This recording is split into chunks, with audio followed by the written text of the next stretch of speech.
வீரா சீரியலுடைய next எபிசோடுக்கான promo என்ன அப்படின்றத பார்க்கலாம். மாறன் ஒரு பிளான் போட்டால் அது நடக்காமல் இருக்குமா? செம்ம ட்விஸ்ட்டுங்க.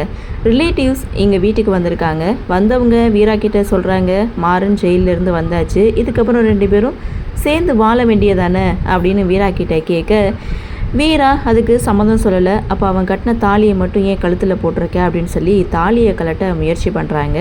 அப்போது இத்தனை வருஷமாக ரூமுக்குள்ளே இருந்த ராமச்சந்திரன் வெளியில் வராங்க. நிறுத்துங்க அப்படின்னு சொல்லி தடுத்து நிறுத்த, ஸோ அந்த இடத்துல மாறன் ராமச்சந்திரன் கிட்ட, நீங்கள் வழக்கம் போல் ரூமுக்குள்ளே இருங்க, நான் குடும்பத்தை பார்த்துக்கிறேன் அப்படின்னு ராமச்சந்திரனுடைய கோபத்தை அதிகப்படுத்த, இது என்னுடைய குடும்பம், இந்த குடும்பத்துக்கு எப்போதுமே நான் தான் தலைவன் அப்படின்னு சொல்லி செம்ம கெத்தாக வந்து உட்கார்றாருங்க. வள்ளியம்மாவுக்கு ரொம்பவே சந்தோஷம். மாறன் போட்ட பிளான் தப்பாகுமா அப்படின்ற மாதிரி ப்ரொமோ முடிச்சிருக்காங்க. அடுத்த ப்ரொமோ அப்படின்னு பார்க்கும்போது, சாப்பாடு ரெடி பண்ணிவிட்டு வள்ளியம்மா கனியை கூப்பிடுறாங்க. கனியை சாப்பிட சொல்கிறாங்க. பட் நான் ரவுடி கூட தான் சாப்பிடுவேன்னு கனி ஒரு பக்கம் பிடிவாதம் பிடிக்க, சின்ன பிள்ளை நேரத்துக்கு சாப்பிடணுமா இல்லையா அப்படின்னு கனியை சாப்பிட சொல்கிறாங்க.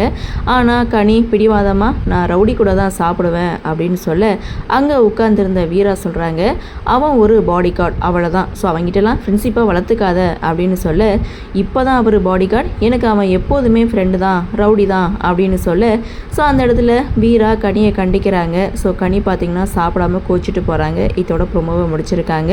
ஸோ ஆக மொத்தம் அப்கமிங் எபிசோட் செம்ம இன்ட்ரெஸ்டிங், அதில் எந்த சந்தேகமும் இல்லை. சரி, பார்க்கலாம் என்ன நடக்குது, என்ன மாதிரியான சுவாரஸ்யத்தோடு கதைகளை நகர்வை கொண்டு வராங்க அப்படின்றத நாமளும் பொறுத்திருந்து பார்க்கலாம்.